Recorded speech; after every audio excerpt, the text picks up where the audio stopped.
कुशल घर से बाहर निकला तो देखा सामने रमेश चाचा खड़े थे। उसने चाचा को देखा और उनके पास जाकर खड़ा हो गया। कुशल, चाचा जी आज कहाँ चलना है? लेकिन रमेश चाचा बिना कुछ कहे आगे चले गए। कुशल बेमन से अपने घर में वापस आ गया। कुशल, मम्मी चाचा अब मुझसे बात नहीं करते, क्या बात है? संगीता, बेटा तेरे पापा और चाचा में जायदाद को लेकर कुछ कहासुनी हो गई है। हमारा उन लोगों से कोई लेना देना नहीं है। कुशल, लेकिन चाचा तो बहुत अच्छे हैं, हमेशा मुझे स्कूल से लाते थे, वहाँ आइसक्रीम दिलवाते थे, अब क्या हो गया? संगीता, कहा न उनसे बात मत किया कर, नहीं तो तेरे पापा तुझे बहुत मारेंगे। रघुनाथ जी और रमेश दोनों भाई थे। दोनों की मार्केट में कपड़े की दुकान थी। पिताजी के मरने के बाद रघुनाथ जी और रमेश ने मिलकर दुकान को चलाया था। रघुनाथ जी और संगीता ने रमेश को अपने बच्चे की तरह रखा। उसकी शादी की, लेकिन शादी के बाद रमेश का स्वभाव बदल गया। वह दुकान से अक्सर गायब रहता था, दुकान से ज्यादा पैसे ले लेता था। रघुनाथ जी ने कभी कोई हिसाब नहीं रखा, लेकिन कुछ समय से दुकान में घाटा होने लगा। बाद में पता लगा कि रमेश ज्यादा पैसे ले रहा था। रघुनाथ जी, रमेश, जब हम महीने के अंत में बराबर पैसे लेते हैं तो तुम जमा खर्च के पैसे कैसे ले सकते हो? रमेश, भैया मेरी शादी हो गई है, मुझे पैसों की जरूरत थी तो मैंने ले लिए, अब क्या हर काम आपसे पूछकर करना पड़ेगा? रघुनाथ जी घर की शांति को बनाए रखने के लिए चुप रह गए।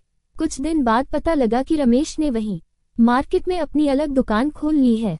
रघुनाथ जी और संगीता इस बात से बहुत दुखी थे कि रमेश ने बिना बताए ये सब किया। रघुनाथ जी, अरे तुझे अलग दुकान खोलनी थी तो मुझे बताता, मैं खुलवा देता।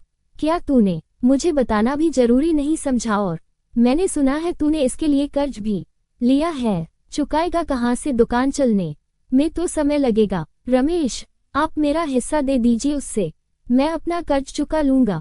अब मैं आपके साथ नहीं रहना चाहता। रघुनाथ जी को जैसे झटका लगा। उन्होंने कहा, रघुनाथ जी, तुझे हिस्सा चाहिए तो ले ले, लेकिन ये जो तू परायों जैसा सुलूक हम लोगों से कर रहा है ये ठीक नहीं है। रमेश, तो जिंदगी भर आपका गुलाम बनकर रहूं। उस दिन के बाद दोनों भाइयों में खटासा गई। रघुनाथ जी ने किसी तरह रमेश के हिस्से की रकम उसे दे दी। वह लेकर रमेश अपनी पत्नी रमा के साथ किराए की मकान में चला गया। दोनों परिवारों के बीच एक खाई सी खुद गई थी। ये बातें नन्हे से कुशल को समझ नहीं आ रही थी। वह तो आज भी अपने चाचा से उसी प्यार की उम्मीद कर रहा था। एक दिन कुशल स्कूल गया, वहाँ उसकी तबीयत खराब हो गई। संगीता उसे घर लाए, उसे डॉक्टर को दिखाया गया।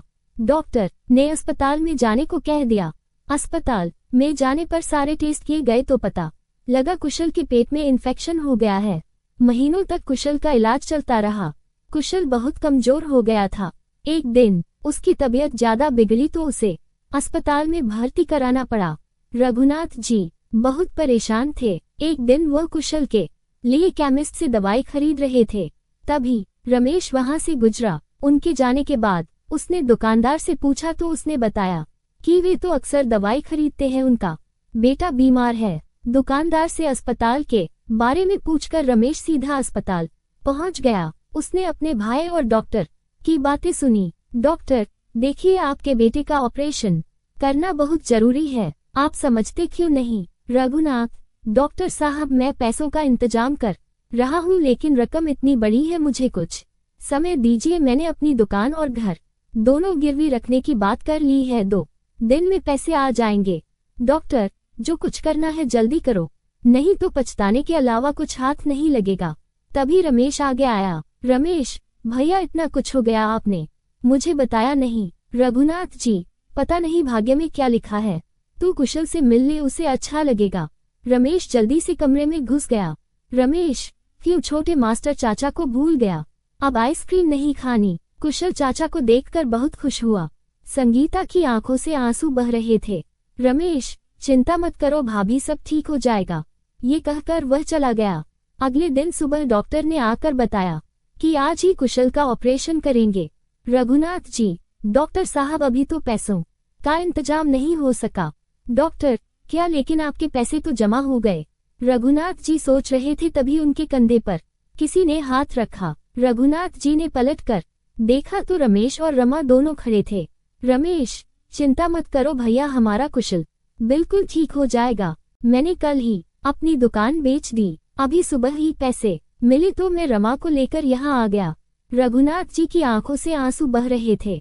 रघुनाथ जी, पगले ही क्या किया, अब क्या करेगा बिना दुकान के? रमेश, कुछ भी कर लूंगा भैया, लेकिन अपने बेटे को तड़पते नहीं देख सकता। रघुनाथ जी, कुछ भी क्यों, अपनी दुकान है ना, दोनों भाई वहीं बैठेंगे। दोनों भाई गले लग गए। ये देख कि रमा और संगीता की आंखें भी नम हो गईं। कुशल का ऑपरेशन हुआ, वह ठीक हो गया। कुछ ही दिन में अस्पताल से छुट्टी मिल गई, वह घर आ गया। रघुनाथ जी, रमेश अब भी अलग रहेगा, मुझसे जा अपना सामान लिया, हम सब साथ में रहेंगे। रमेश, लेकिन भैया मैं तो अपना हिस्सा ले चुका हूँ, वो मैंने सब कर्ज में चुका दिया। रघुनाथ जी, पगले तू भी मेरे ही हिस्से में है, छोड़ ये सब, चुपचाप जाकर सामान ले आ।